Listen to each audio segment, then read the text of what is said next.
Assalamu alaikum. Wa alaikum assalam. Ugo mure katongo. Omanje tumye mere boy. Ah totia. Liwete.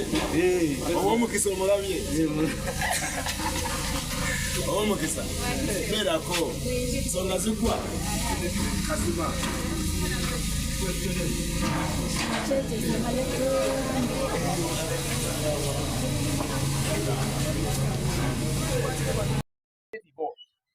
See that these are comrades are free.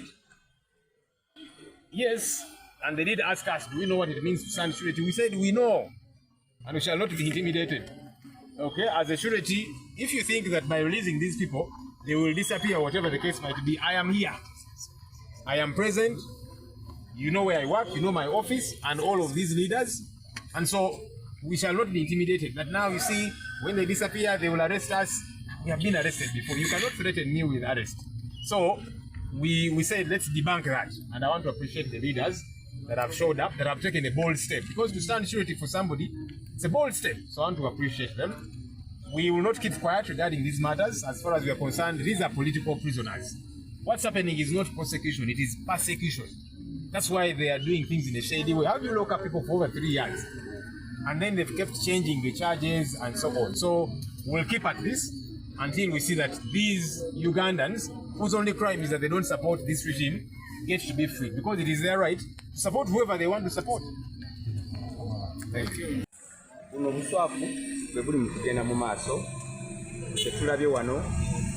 Kooti ene yabanamajje eri mu buswavu. Gavumenti yennyini eri mu buswavu. Emabega kaawo lwaki olunaku luno babaze ne baluteekawo. Mwami Museveni yavaayo ko lumu nga munnamawulire amubuuzizza omukyala yamubuuza munnamawulire nti Olivia Lutaaya nga naye alabika takola ki tamanyi n'Olivia Lutaaya yaani naye abantu be tubadde tukaabira okumala kati emyaka 3. None ebiga bigenda mu maaso byonna wano bya buswavu. Bali mu kukola bya busaavu y'ensonga lwaki tebaagala na kutunula mu kamera. Tebaagala kulaba nga byonna ebigenda mu maaso munda temubifuna. Naye ku bibadde mu munda eyo bya buswavu badde baswala n'okuswala nga bo bennyini abalamuzi nga bali mu kusekerera ne ba prosecutors oba benandise ba prosecutors kubanga this is a persecution. Kati mu mbeera eyo bale tebaagala mu kukwata ku kamera, tebaagala kulaga baana bali bali abalwadde kuba mulimu abaana abalwadde mulimu n'abatasobola kuyimirira nga bali wansi nga balwadde ddala. Tetumanyi biki bibeera mu ndeeyo kubanga omu ku mabaka waffe yavaayo Honorable Segirinya paka kati akyali ku ngiri paka kati ali bubi abeera onando. So ebintu ebigenda mu maaso bino bikyamu era nga tubivumira sikuvumirira naye tugenda kukoma ku kuvumirira katusitemu tuzze olwaleero wano okulaba nga ffe bennyini tweyimirira babatuwe bate babatuwadde ffe baakiri ng'abakulembeze nze mbagambye mu kooti ngambye chairman akulira kooti mansion ne mugamba bwe batuwanze bajje eyabo nze nyingireyo mbeereyo egyo emyaka tubaga ffe ng'abakulembeze batuyingizeeyo batuwe abaana b'abantu abo baffe ng'abakulembeze ffe bino twabyewa ne tugamba kugendayo tuganye gavumenti eno tugijjeko kubanga tugijjeko wakiri bakwatemu ffe baleme okukwata abantu ba bulijjo kuba bo tebalina amaanyi ffe ng'abakulembeze ffe tulina amaanyi ffe twewaayo nga saddaaka okubanga tufiire eggwanga lyaffe nze nga zzaako embagambi nze munkwate munteekeyo abongu batuwe kuba tebakisobola kikola ekyo wakiri bakole ekyo ekiri mu mateeka kuba byonna bikolebwa bya buswavu bimenya amateeka era nga tubivumirira kubanga ko terina kweyisa bweti banantu balina kubeera mu kooti y'amagye.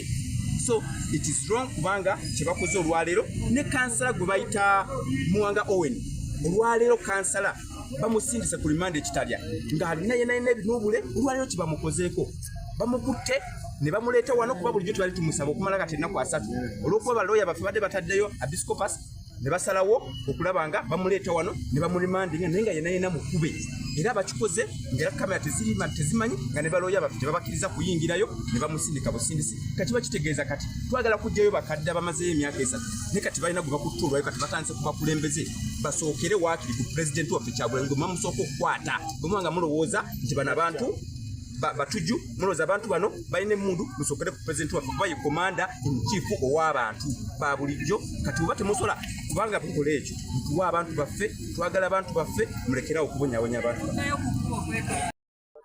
amapiga laga kuba n'obukongovule wansi basobola kutambula tebasobola kwewaniriza naye babeera nti ate kutebera yakisa eri abantu bano eno kubeera nti bongezaayo nakisaawa akakojo kano akogezaako okulwisa naye nga kigendero ekyokutiisa bannayuganda nti omuntu yenna anaawagira oludda oluvuganya gavumenti yeyo enkola yemijja gy'okubeera ng'akola ki ayisibwamu ffe nga abakulembeze twasaze okugamba nti tetujja kubeera nga buli ssaawa mu paalamenti naye ka tubeere nga tukola ki nga tujja wano ate balabireko ffe tulwanirira era nga ddembe lyaffe tulwanira abantu.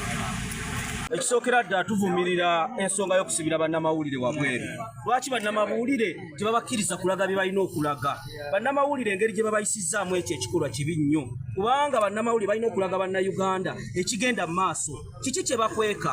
Ffe nga tubagamba nti mu kaseera kano oba kooti erituula mu ggulu oba erituula mu kooti ya Kisekwa tugenda kulaba nga baganda baffe ne balinafe abaakwatibwa ku misango gino tusaba bateebwe.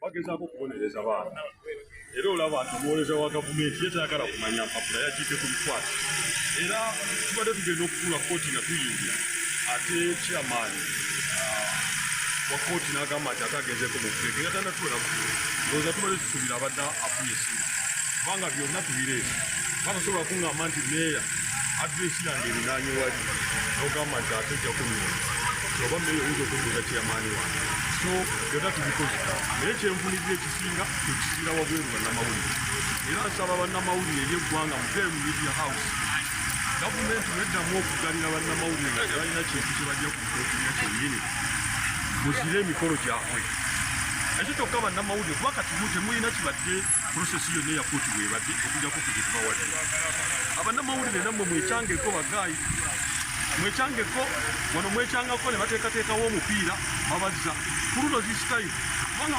amawulire galina okukavalinga kooti nga bwetambula naye batambuza eyakayihula nga batambuza eyakemitunde kyekyaja kooti eno mu balakisi egyeno mu bantu so bwe baddamu okwekyanga nga bagalira bannamawulire ebweru mwekyange gavumenti muzire amawulire ga gavumenti gonna emikolo gya gavumenti mugizire temuddamu gikavalinga kubanga abantu bebasibye emyaka 3 olaba nti essaawa gino bakyako kiragira ddala nti bali mu kunyigiriza naye ng'omuntu eyali ayiseeko mukomera banange abali ebweru essuubi lirimu bano bo tebalina ssuubi era twongere okulwana baganda bange mwena abali ebyo tulwanirire abantu bano ebyaddala bamu balwadde nga tuuseeko nga embeera mbi naye bw'otunuulira abo abasajja enkukuta gye bali mu kufukutamu emalamu amaanyi naye temugwamu ssuubi obusibe buggwa baganda omunyabanda wa Bobi omusibe ne balutayo Livia essaawa zino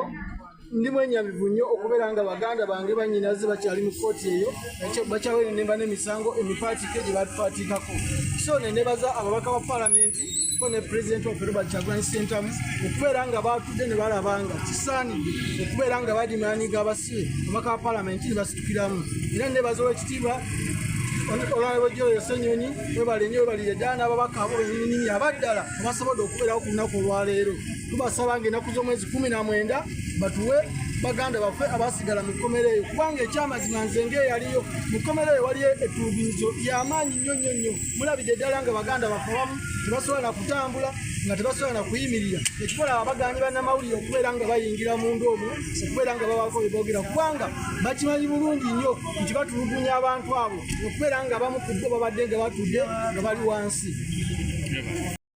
kooti kweyimirira ani amala mu ggwanga lino ani amala ddala so ffe tugenza okyetegerezanga ddala kooti egezaako okukozesa obukodyo okuwangaza abanaffe mu kkomera kitali kituufu kubanga constitution yennyini bwe gye baatuwandiikira egamba nti omuntu agwana fair and quick hearing so bwe tubanga tuli myaka 3 bannaffe emisango gwabwe tegitandikanga kuwulirwanga ate ne kooti yennyini temanyi ddi bwegutandika kuwulirwa so kitwennyamiza nti olunaku lwaliro katonda atuweeredde mulungi nti tuzze mu bungi bamemba ba paalamenti babadde 9 ne mmeya w'ekibuga kino E Makindye mu Lyanyama ne tuteekayo okusaba kwaffe nti beeyimirire